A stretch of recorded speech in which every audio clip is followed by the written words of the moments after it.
All the slaves were sold, only one was left behind, and only a human bought the worthless. The slave market of Karth 9 never slept.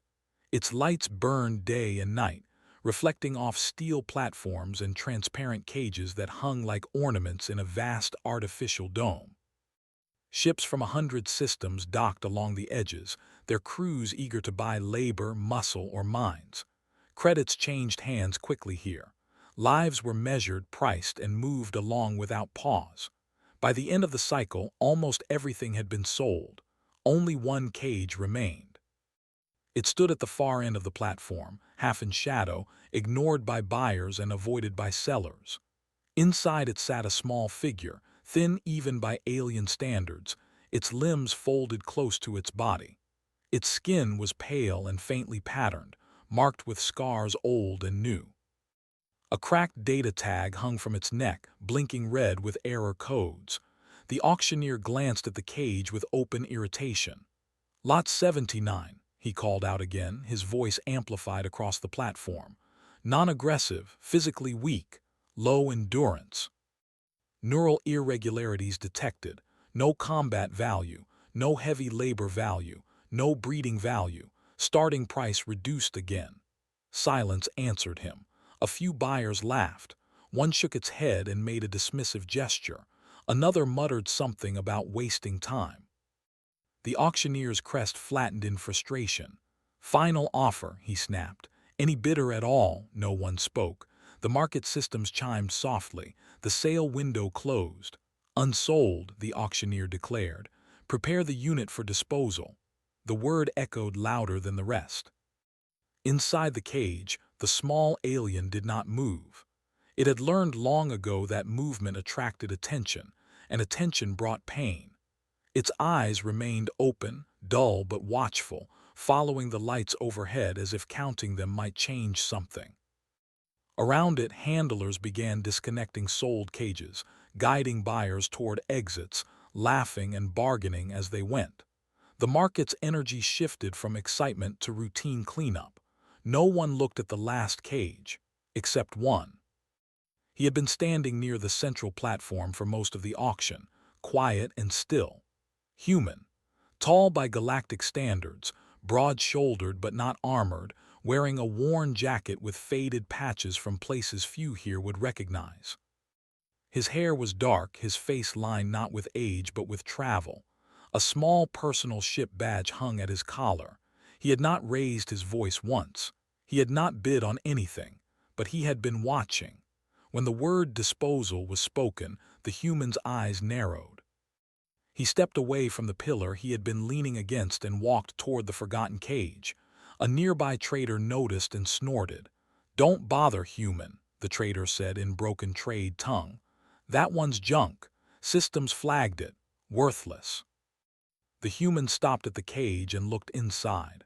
Up close, he could see details the scanners had missed or ignored. The way the alien's eyes tracked movement with sharp precision. The fine tremor in its fingers, not from weakness but restraint. The faint glow along the ridges of its skull, pulsing in a pattern too complex to be random. Worthless was not the word he would have used. He turned to the auctioneer. "How much?" The auctioneer blinked. "It's unsold." "I know," the human said calmly. "I'm asking how much." A murmur rippled through the remaining crowd. The auctioneer checked his display, clearly annoyed. "Standard disposal fee applies," he said, "plus ownership transfer. No guarantees, no refunds." The human nodded. "That's fine." A handler leaned over. "Human, listen to reason. You could buy 3 decent labor units for that price." The human reached into his jacket and pulled out a slim credit chip. "I don't need 3, he said. "I just need 1. The transaction completed with a sharp chime. Ownership transferred. The cage door slid open. For the first time in a long while, the small alien felt the hum of the restraint field power down. The collar around its neck loosened, its lights flickering uncertainly. It did not run. It did not speak. It only looked up at the human standing outside the cage. Confusion warred with fear in its eyes. The human crouched slowly, making himself smaller, less threatening. "Hey," he said softly, though he knew the alien might not understand the word. "You're okay, I'm not going to hurt you." The alien did not believe him. Not yet. But the tone was different from the shouts and commands it had learned to fear. Handlers watched with amusement as the human carefully reached in and deactivated the collar completely. It clattered to the floor, useless. "That's a mistake," someone called out. "You'll regret it." The human ignored them. He stood and offered the alien a simple cloth wrap. The alien hesitated, then took it, hands shaking as it pulled the fabric around its thin frame. The human gestured toward the exit. "Let's go." They left the slave market together, laughter following them like static. Outside, the docking bays were loud with engines and voices, but compared to the market, it felt almost open. The human led the way to a small, aging freighter docked at the far end. Its hull bore scars of micrometeor strikes and old repairs, but it was clean and well-maintained. As they boarded, the alien paused at the ramp. Freedom was a concept it barely remembered. Its mind raced, searching for hidden traps, shock fields, commands that never came. Every instinct screamed that this was temporary. The human waited patiently. Finally, the alien stepped inside. The ship's interior was modest. No cages, no chains, just narrow corridors, soft lighting, and the faint smell of recycled air and metal. The human guided the alien to a small cabin and set a container of food and water on the table. "You can eat if you want," he said, "or rest. Door doesn't lock." The alien stared at the open doorway. The human hesitated, then added, "I'm called Elias." The name meant nothing to the alien, but it stored the sound carefully. Elias left the cabin and walked to the cockpit. As he settled into the pilot's seat, his console chimed. A message alert flashed from the market authority. "Notice. Acquisition logged."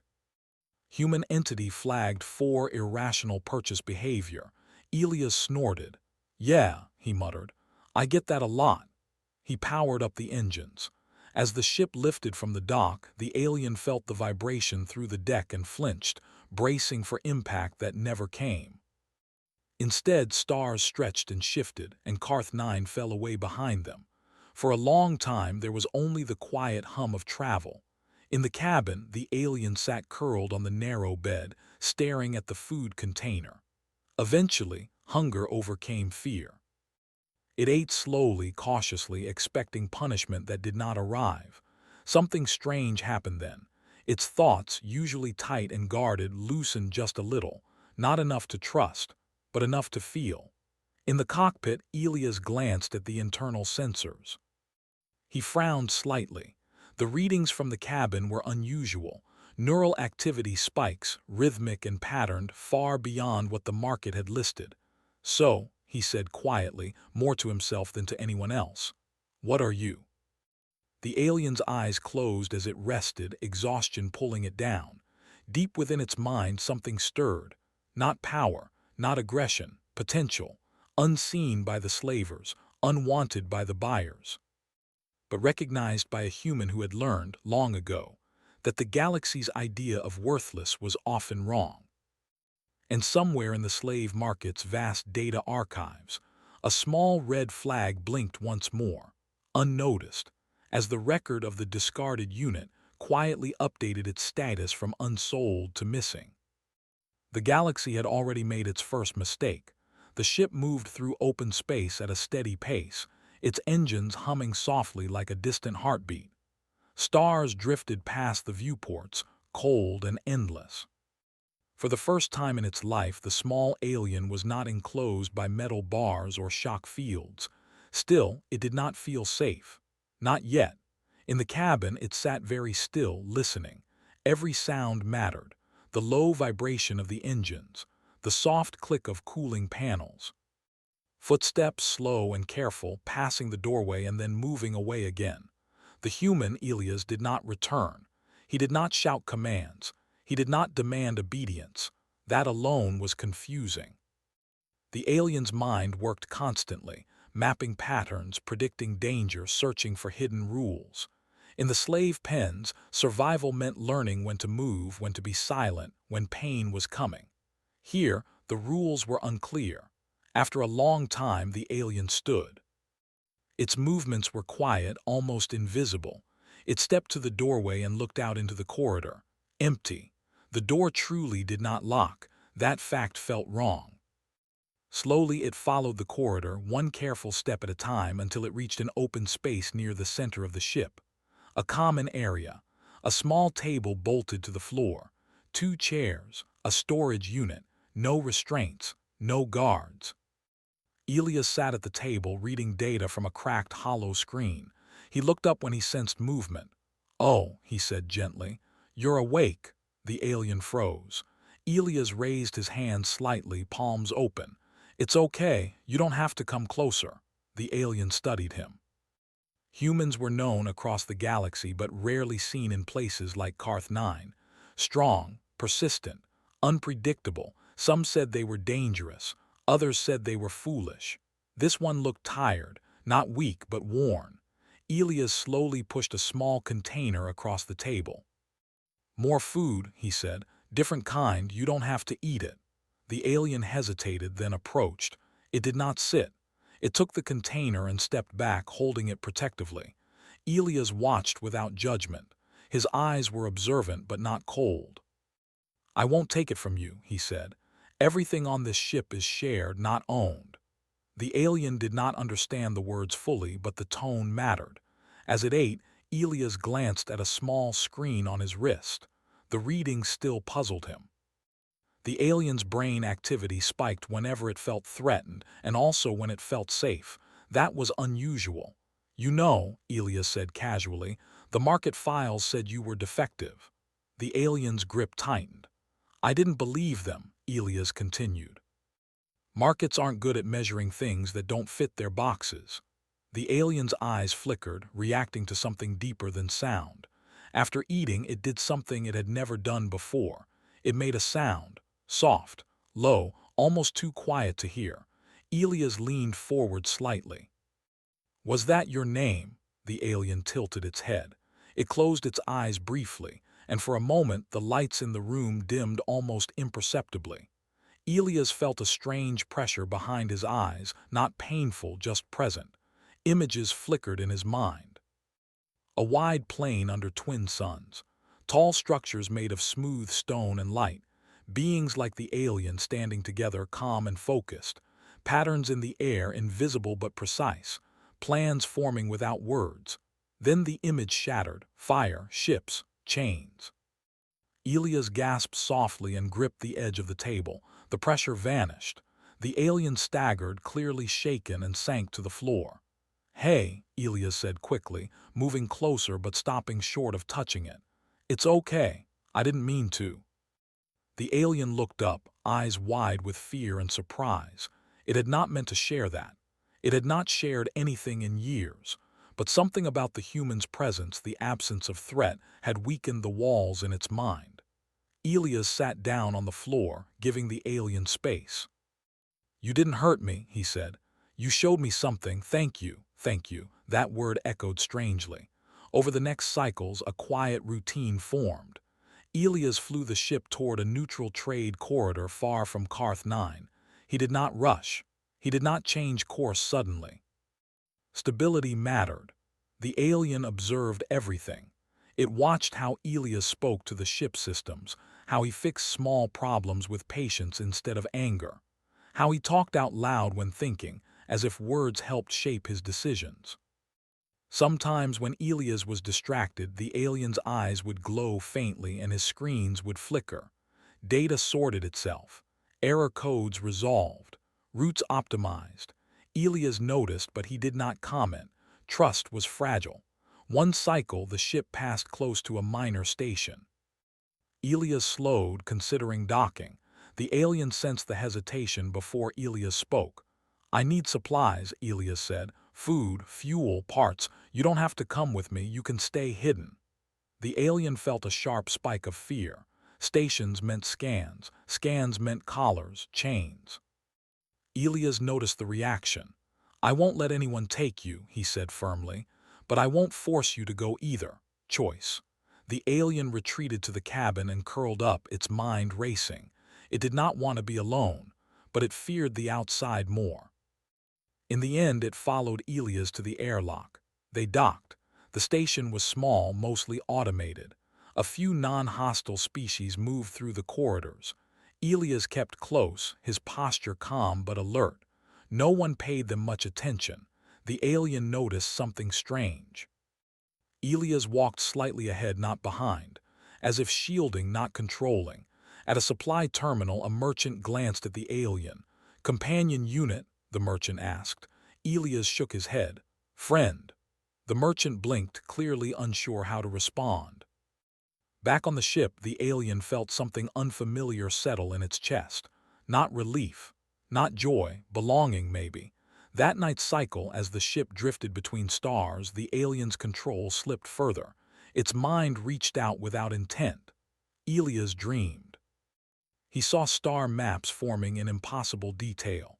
Trade routes, conflict zones, political tensions, all aligned into patterns that showed where disasters would happen before they did. He woke suddenly, heart pounding. The alien sat nearby, eyes glowing softly. Elias exhaled slowly. "You're not broken," he said quietly. "You're incredible." The alien lowered its gaze. Once its kind had been incredible.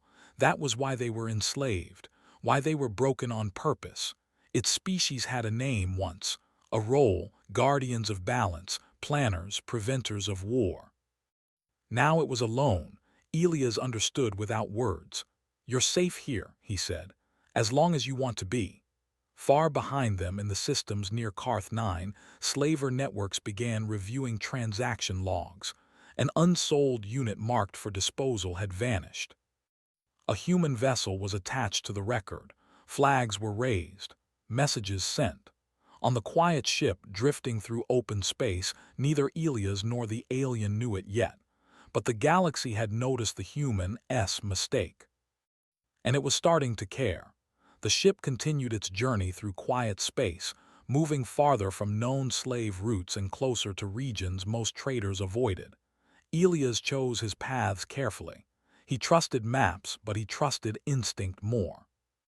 And lately his instinct felt sharper than ever. The alien stayed close now, not hidden, not confined to the cabin. It moved freely through the ship, light-footed and silent. It watched, it listened, it learned. Elias noticed the change. The fear was still there, deep and scarred, but it no longer ruled every movement. Sometimes the alien would sit across from him in the common area, observing as he repaired a panel or recalibrated a sensor. Sometimes it would simply look out at the stars, eyes reflecting distant light. One cycle, Elias spoke while adjusting a navigation control. "I need to know something," he said gently. "You don't have to answer if you don't want to." The alien turned its head slightly. "Do you have a name?" Elias asked. The alien was silent for a long moment. Then it placed a thin hand against its own chest. Its eyes dimmed, then glowed again, brighter this time. A sensation filled the room. Not sound, not words, meaning. A name formed in Elias' mind. Not a sound, but a pattern, balanced, precise. "Old, Kale," Elias whispered. "Is that close?" The alien's eyes widened. It nodded. Elias smiled softly. "Kale, then." For the first time, Kale felt something settle into place. A part of itself that had been stripped away was slowly being returned, not by force, but by recognition. Over the next several cycles, Kale began to communicate more. Not with spoken words, but with brief flashes of thought, emotion, and image. Elias learned to stay calm, to let the information come without pushing. Kale showed him fragments of the past, a civilization built not on conquest, but on prediction. Kale's species had seen patterns others missed: economic shifts, political pressure, resource imbalance. They had warned empires of coming collapse. Sometimes they were listened to. Often they were ignored. When the predictions kept coming true, fear replaced respect. Kale showed Elias the first chains. Not metal at first, but agreements, obligations, forced service. Then came collars, then silence. They broke you on purpose, Elias said quietly after one vision ended. Kale did not deny it. The ship's systems chimed suddenly, breaking the moment. An incoming signal alert flashed on the main console. Elias frowned. That's not supposed to happen out here. He opened the channel cautiously. A distorted voice filled the cockpit. Unregistered human vessel, it said. You are traveling through restricted monitoring space. Identify yourself. Elias exchanged a glance with Kale. This is civilian freighter Wayfarer, Elias replied evenly. Independent trader, no hostile intent. There was a pause too long. Prepare for inspection, the voice said. Power down engines. Kale stiffened. Fear surged sharp and sudden. Elias felt it like a wave. He stood slowly, hands steady. Negative, he said. We're not carrying restricted cargo. Another pause. Kale's eyes glowed brighter and the pressure in the room increased. Images flooded Elias' mind without warning. 3 ships, hidden behind a nearby debris field, slaver configuration, weapons powered but not visible. They're lying, Elias muttered. Figures. He didn't panic. Panic was what predators expected. Instead, he smiled slightly and keyed another control. Wayfarer to monitoring vessel, he said. I'm rerouting. You can follow if you want. He cut the channel and shifted course abruptly, diving toward a dense field of ionized gas nearby. Alarms rang softly. Kale staggered, overwhelmed. Its mind raced, calculating outcomes. The slavers would follow. They always did. Unless Kale reached deeper. The ship's displays flickered. Elias felt it again, the pressure, the clarity. His navigation systems adjusted without his input, threading the ship through unstable currents with impossible precision. Okay, Elias said calmly, gripping his seat. I'm trusting you. Behind them, the hidden ships emerged. 2 slowed, misjudging the currents. 1 pushed forward aggressively. That was the one Kale focused on. A small adjustment, a shift in probability. The pursuing ship clipped an energy surge and spun out of control, forced to retreat. The other 2 backed off. Silence returned. Elias let out a long breath. You just saved our lives. Kale collapsed into the nearest seat, drained. Its abilities were powerful, but using them after years of suppression came at a cost. Elias moved carefully, offering water. Rest, he said. I've got us. Kale drank, trembling. Later, when the ship was safe and drifting once more, Elias sat across from Kale. They're looking for you, he said. Or what you represent. Kale nodded slowly. It shared more. The truth was worse than Elias expected. Kale's species had been systematically erased, their knowledge stolen or buried. Those who resisted were labeled defective, dangerous, or useless. Kale had survived by hiding its abilities, letting the galaxy believe the lie. They don't want you free, Elias said. Because free, you change everything. Kale looked at him. For the first time, it asked a question not with images but with intent. Why help me? Elias didn't answer right away. He thought of Carth 9, the laughter, the word disposal. Because, he said finally, the galaxy keeps deciding who matters based on convenience. And I'm tired of that.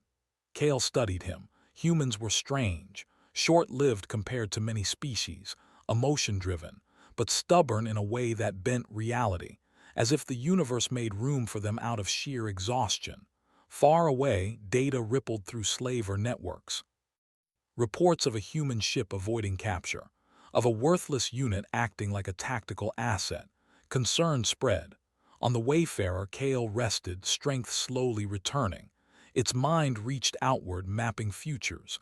In many of them, danger waited. In some, hope. And in a very few, the galaxy learned a lesson it had tried very hard to forget. Humans did not accept the labels given by others. And once they chose a side, they rarely let go. The Wayfarer moved quietly along the edge of charted space, its engines kept at low output to avoid attention. Elias had changed their course again, following routes that most ships ignored.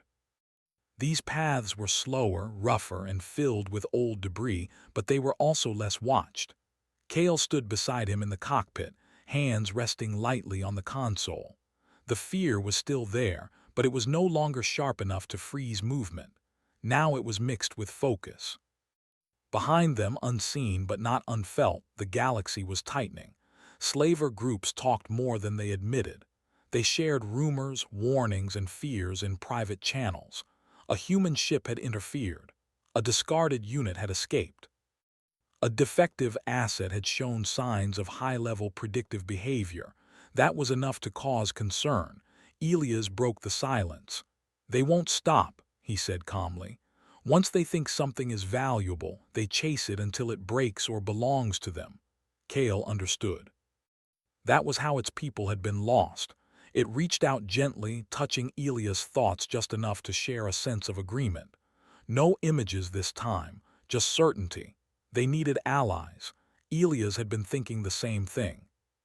There was a station ahead, barely legal, barely neutral. It sat between several minor systems and served as a meeting point for traders, messengers, and people who didn't fit neatly into anyone's control. Elias had docked there before, years ago. "People here don't like slavers," he said. "They don't love humans either, but they respect deals and truth." Kale's eyes dimmed thoughtfully. Probability paths shifted in its mind. The station was dangerous but not hopeless. They docked under a false registration and moved carefully through the station's corridors. Elias wore his jacket closed, concealing a small signal device. Kale stayed close, hood pulled up, movements calm and unremarkable. The station smelled of oil, food, and old air. Voices echoed softly. Eyes watched from doorways and corners. At a quiet data bar near the station's core, Elias made contact. The bartender was a tall insectoid with dull metal plating and sharp eyes. It said nothing at first, only cleaned a glass that did not need cleaning. Elias placed a small data chip on the counter. "Information," he said, "about active slave routes and illegal markets." The bartender paused. "That kind of information gets people killed." Elias nodded. "That kind of information also gets people free." Kale felt the shift before the bartender responded. Interest, suspicion, hope buried deep. "Follow me," the bartender said at last. They were led to a back room where a small group waited. Traders, couriers, one retired security officer. None of them smiled. Elias spoke plainly. He told them what he had seen on Karth 9. He told them about Kale without exaggeration. He told them slavers were moving again, quietly, rebuilding routes that had been disrupted years ago. Kale shared a single image, a future path. A station burned because no one acted soon enough. Silence followed. Then the retired officer leaned forward. "If this is true," she said, "we need proof." Kale nodded. It focused. Across the room, a dormant terminal activated. Data streams appeared, sorted and aligned with impossible speed. Hidden transactions surfaced. Ghost ships revealed themselves in the records. Names and locations formed a web that could not be ignored. One of the traders whispered, That's real." Kale swayed slightly.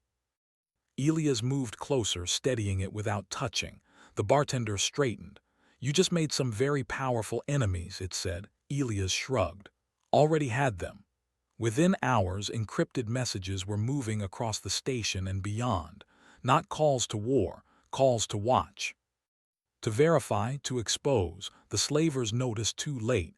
Their ships began encountering delays. Ports denied docking. Patrols asked unexpected questions. Buyers hesitated. Routes collapsed under scrutiny. Anger followed fear. A message reached Elias' console while they were still docked. "Return the asset. Compensation will be provided." Elias deleted it. Another followed. "Failure to comply will result in consequences." Elias forwarded that one, not to authorities, to everyone. Kale watched the message spread, branching across networks. Its mind traced the effects. Panic among slaver ranks. Confusion among those who had believed the old systems were gone. But exposure alone was not enough. "They will try to take you," Elias said quietly as they prepared to leave the station. Public or not, Kale knew. That was why it made its next choice. As the Wayfarer undocked, Kale reached deeper than it ever had before. It did not focus on one ship or one future. It focused on patterns across systems. Trade slowed, routes shifted. Slaver ships found themselves always one step behind, arriving too late, leaving too early. Their predictions failed. Their ambushes missed. It was not control, it was guidance. Small nudges in probability that turned strong plans into weak ones. Elias watched it work, all mixed with concern. "You're pushing yourself," he said. Kale answered with a calm certainty. This mattered. Then the attack came. 3 ships emerged from jump space ahead of them, weapons visible, no attempt at deception. Slavers, bold now, desperate. Elias did not run. He cut power to non-essential systems and turned the Wayfarer to face them. Kale felt the fear spike, but it did not freeze. It flowed, sharpened into focus. Elias opened a broadcast channel. "This is a civilian vessel," he said evenly. "You are being recorded." The slaver leader laughed.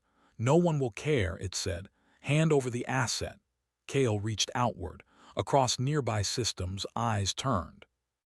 Patrols altered course. Independent ships slowed, listening. Elias activated his signal device. A burst of data flooded public channels. Proof, names, routes, crimes. The slavers fired. Kale acted, not by attacking but by predicting. By adjusting Elias' movements half a second before danger arrived. The Wayfarer twisted through space, avoiding fire that should have hit. A patrol ship dropped out of jump space nearby. Then another. The slavers hesitated.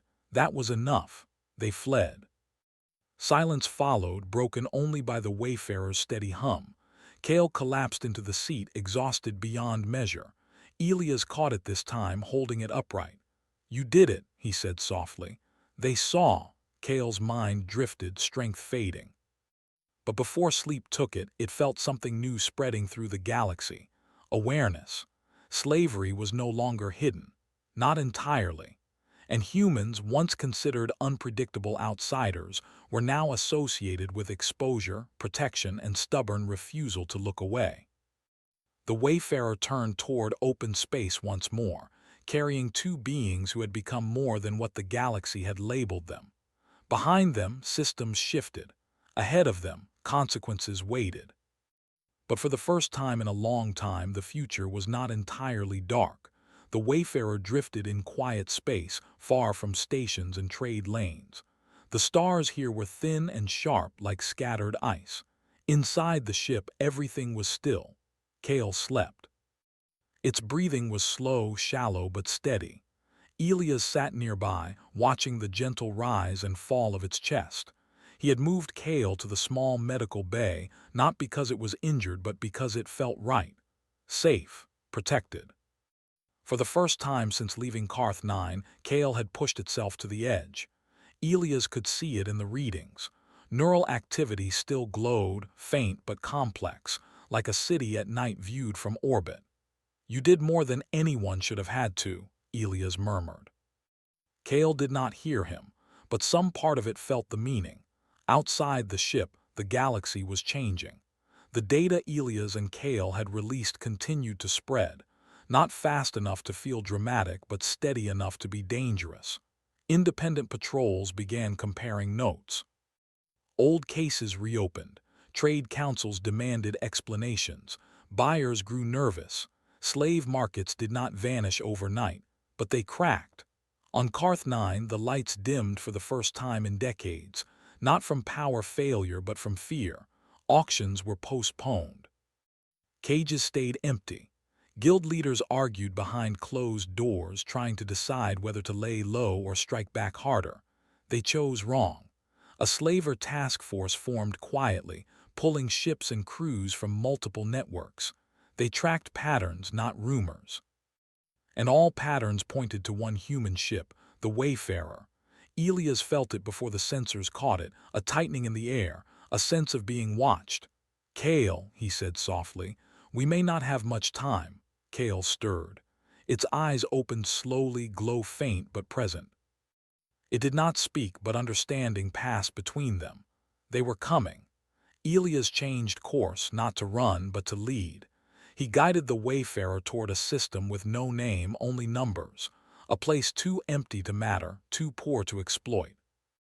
The kind of place slavers ignored unless hunting something specific. The trap closed faster than Elias expected. 5 ships dropped out of jump space around them, forming a wide net. No broadcasts, no threats, just weapons charging. Elias exhaled. Guess this is it. Kale rose unsteadily and placed a hand on the console. Its body trembled, but its mind sharpened. This time it did not look forward, it looked everywhere. The slavers fired. Elias moved, not reacting but trusting. The wayfarer twisted through space, guided by Kale's predictions. Shots passed where the ship had been moments earlier. Energy scorched vacuum, but 5 ships were too many. A hit grazed the wayfarer's flank. Systems flickered. Alarms sounded. Elias steadied the controls. Kale, listen to me. You don't have to do this. Kale turned toward him. For the first time, it shared something complete. Not a memory, a decision. Its species had once guided the galaxy quietly, preventing wars no one ever knew about. When they were enslaved, that balance collapsed. Chaos followed, disguised as order. Kale could not save everything, but it could change something. It reached deeper than ever before, not just into probability, but into communication. It opened itself fully, broadcasting patterns, not secrets. Across nearby systems, sensitive minds felt it. Artificial intelligences paused. Navigation systems recalculated. Analysts frowned at screens they could not explain. A message spread without words. This is where the truth is. Patrol ships altered course. Civilian vessels slowed, recording. Independent defense groups woke from complacency. The slavers felt it too. Their coordination slipped. Their targeting lagged. Confidence cracked. "Fire!" their leader shouted.